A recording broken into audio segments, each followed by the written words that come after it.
Hi guys, welcome to another episode of Qastor's Deck Profiles. This episode is going to be on the clan Aqua. Specifically, it's a Maelstrom, Glory Maelstrom build. This build I am in fact selling for anybody that is interested that may be watching this. Average price is about $200 to $215. I decided to go ahead and do this before I sold it so that way you guys get a good look at the build. Since even though it's a very fun build and I got into the clan first by using the trial deck when it first came out in English, and then moved from Naval Gazer on to Maelstrom and Glory Maelstrom, it's getting to the point where I'd just rather play other stuff even though the build is really competitive. It's worth a lot, so I'm selling it so that I can hopefully buy into the Nova Grappler half box that's coming out recently in September, and that way, get a hold of some Death Army stuff, which you'll see a deck profile on that much later when that comes out. Hopefully, as soon as it comes out, I'll have it up after regionals. But let's get started. First off, the starting Vanguard. Although I used to run Tri-Hole Draco Kid, his skill is nice, gain plus 3,000 to make him an 8k attacker if it's the third attack or more when he attacks. But in general, that's not going to be too useful when you get into later game, and at best, it's only really useful for an early rush attack. So I like to run Estrella because her skill allows me to get my other fourth attack, third attack skills and try and activate them not only early, but also possibly get an extra stand in later in the game if the opponent happens to take damage. Her skill is Counterblast 1 and put this unit into Soul. When an attack hits a Vanguard during the battle of this unit boosted in Aqua Force, you may pay the cost, and if you do, choose one of your Aqua Force rear guards and stand it. So again, using her to stand my rear guards and possibly get fourth or third attack skills, either for the first time or again, depending on if I got any other stand triggers or effects like that during the first phase. So moving on to triggers, I like to run, of course, for heal triggers. I run 7 critical triggers and 5 stand triggers. You need the stands, of course, to, once again, like with Estrella, help standing rear guards power them up a little bit and try and hit and get their on-hit fourth attack skills.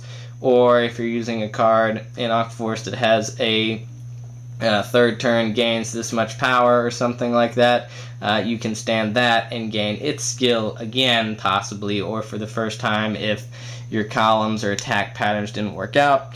And then the criticals, of course, to keep up the pressure and to also tack that onto Glory Maelstrom with his ultimate break skill, which I'll read to you about later. Moving on to grade 1s, I of course have 4 Emerald Shield Pascal. He's our perfect guard in the deck.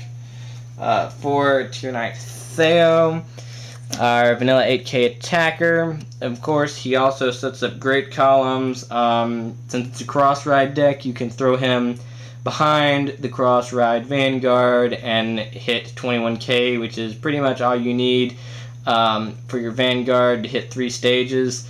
Put up tough columns against your opponent.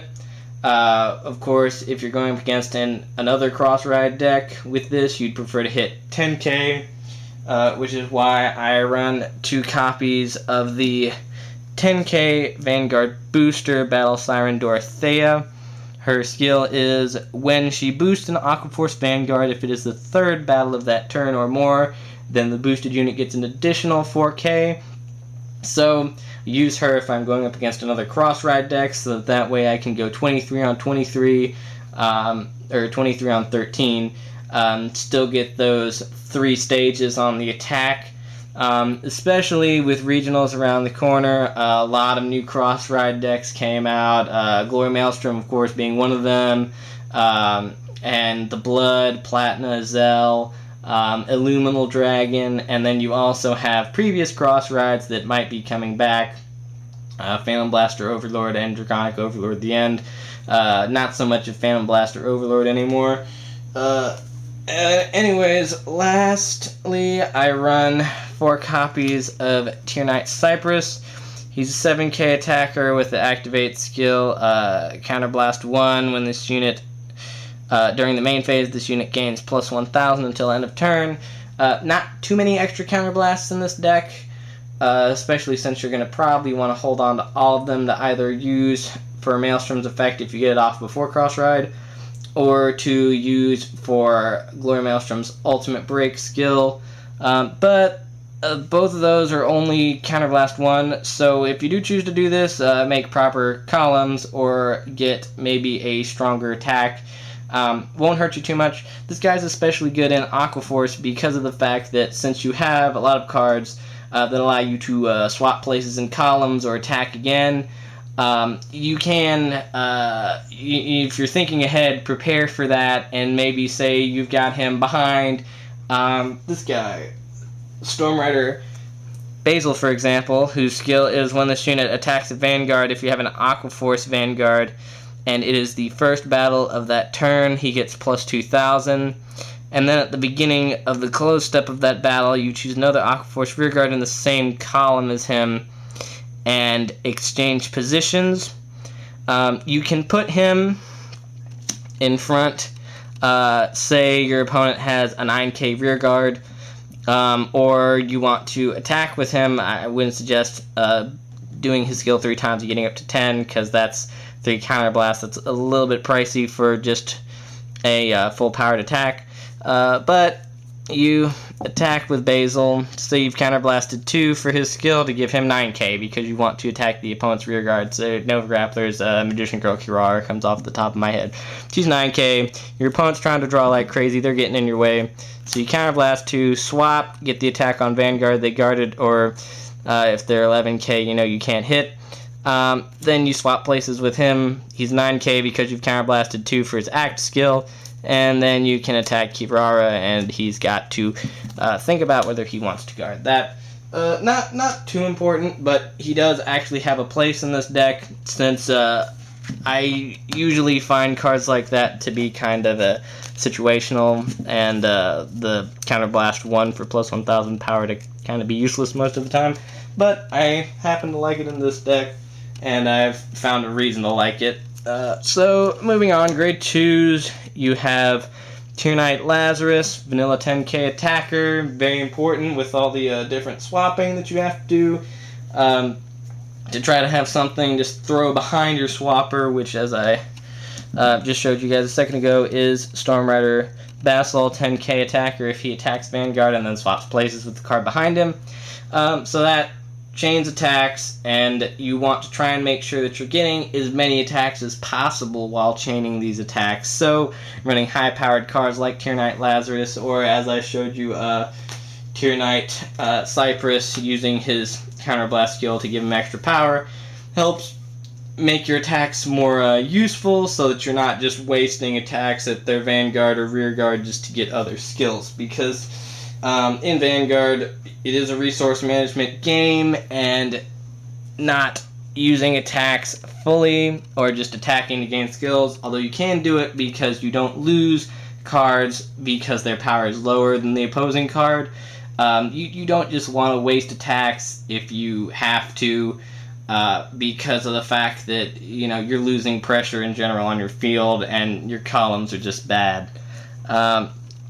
So I run also 3 copies of Tier Knight Valeria because of the fact that her skill is pretty nice. You can run a small retiring engine. When her attack hits Vanguard and it's the 4th battle of the turn, you can retire an opponent's rearguard. So force them to guard that. If you stand her, give her power with stand trigger, or just in general, if you happen to have, say, a perfect field and have Basil attack, and then you choose to make her the 4th attack after you've gone through and hit with the card behind Basil in your rear guard, or Vanguard, you can use her skill. The other card that I have is because I bought the trial deck, and it was less expensive to keep him than buy another Valeria, is Marine General of the Restless Tides, Algos. Same effect generally, except instead of retiring a rear guard when he's the 4th attacker, you get to draw. So you can run either of those two. I personally like to run Valeria because her skill is a bit more dangerous and can give you some room to breathe sometimes, especially early game if your opponent's not really concerned with it. But Algos is good. You can run them at 4 Algos or 4 Valeria, or you could split it 2 and 2. Or just do it like I have here, depending on what playstyle you have and what you're looking to get out of the deck, whether you want a draw engine or a killing engine. But in general, they're both very good cards. Valeria, personally, for me, is favored over Algos, though. For grade 3s, I have a bit of a mashup here because I didn't buy all of my Maelstroms. This is the only part of the deck that is incomplete. I have 1 copy of Blue Storm Dragon Maelstrom, 1 copy of Naval Gazer Dragon because he came with the trial deck, and 2 copies of Hydro Hurricane Dragon, who I pulled off of a friend. This was before Glory Maelstrom came out, and I was thinking about doing 3 and then 4 Maelstrom until the Glories came out. But I'll go over all of these because they're all very good grade 3 Vanguards for Aqua Force. Specifically, what makes Maelstrom for me better compared to the other two in terms of the way that they gain their boosted power is that Naval Gazer gains plus 3,000 if it's the 3rd battle when he attacks Vanguard, and Hydro Hurricane gain plus 3k just when he attacks Vanguard.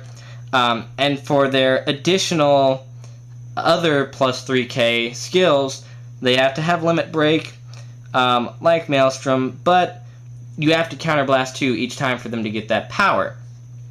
Whereas with Maelstrom, his Limit Break gives him the plus 5k anyways, and then, of course, you Counterblast for his additional skill if he hits. So whereas you have to Counterblast 2 to activate Naval Gazer and Hydro Hurricane Dragon's Limit Break skill to get the additional power, and then hopefully get to use the additional auto skill also if they hit, you additionally get the plus 5k with Maelstrom's Limit Break without having to do the Counterblast. So Maelstrom can hit 26k with the 10k vanilla booster that I showed you earlier behind him, whereas these two cards merely get the plus 6k total if you Counterblast for their Limit Break also, and then you're not guaranteed to get their Limit Break anyways because your opponent may already be at damage 4 or possibly 5 if you push them hard enough already. So then you're just Counterblasting 2 for plus 3,000 power, and it's not really useful altogether. And then not to mention that Blue Storm Dragon Maelstrom is an 11k defender versus 10k, which may not seem like much, but especially for a veteran player like me who has been playing Vanguard long enough to learn to love 11k defenders, if you play 11k defending decks and then you go back to a 10k grade 3 Vanguard, the defense is weaker. So all of these are great. In general, I favor Maelstrom. That's why I'm doing the Maelstrom Glory Maelstrom Cross-Ride deck. But they're all very good. So these are proxied for Maelstrom. Maelstrom's skill, let's see if I can get it in the camera here. When this unit attacks a Vanguard, if it is the 4th battle of that turn or more, until end of that battle, this unit gets plus 5k. So, as I said earlier, he can hit 16 by himself, 26k with a Vanguard booster. And he gets the auto skill Counterblast 1 when this unit's attack hits. You may pay the cost. If you do, you can draw a card and choose one of your opponent's rear guards and retire it. So he can run a nice little retire and draw engine, which is really unique because there are no other cards really in the game that do that. You have cards like Amon that's Soul Charge to retire, which gives him a little power and also runs a retiring engine. But in general, you don't have something that can run a retire and draw engine like Blue Storm Dragon Maelstrom can, which are two of the mechanics that are really sought after in decks, either retiring or hand advantage. You want to either have field advantage or hand advantage, either way. Moving on, I have my other three Blue Storm Supreme Dragon Glory Maelstrom, the Cross Ride, and then my last grade 3 is a Tech Storm Rider Diamantes. He has the same skill as Storm Rider Basil, which is that when this unit attacks a Vanguard, he gains plus 2k, and then at the beginning of the end of that battle, he can swap positions in the same column. So the only difference is that he's a 9k versus Vasil's an 8k.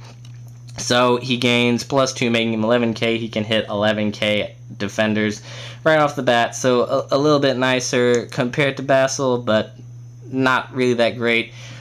He's mainly in there so that I don't have to run 4 Basil, because Basil's a little pricey. Then moving on to the Cross Ride, the final and favorite card in this deck. He has LB5, which is Ultimate Break, which means you have to have 5 damage to activate it. Counterblast 1, when this unit attacks a Vanguard, you may pay the cost. If you do, until end of battle, this unit gets plus 5k, and your opponent cannot call grade 1 or greater units to the guard circle from his or her hand. So your opponent can still intercept, but they can only guard with grade 0, so that means no perfects.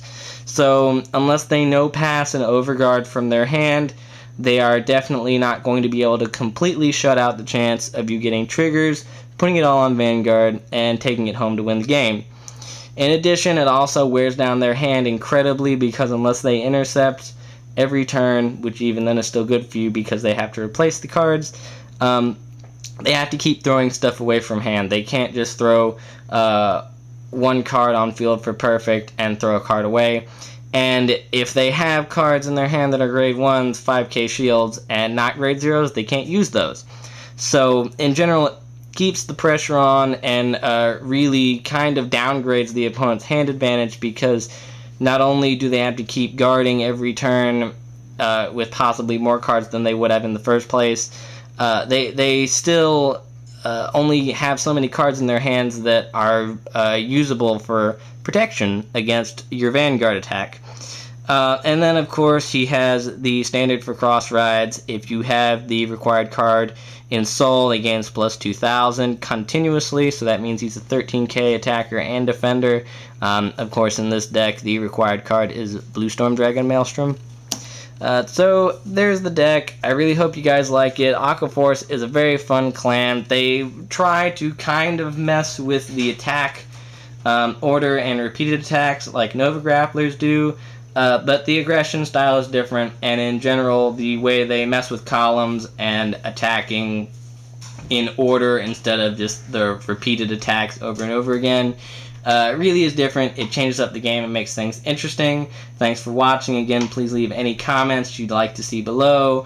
Videos of Vanguard themed stuff like other decks you'd like to see profiles of, or tutorials on how to play the game or game strategy or anything like that.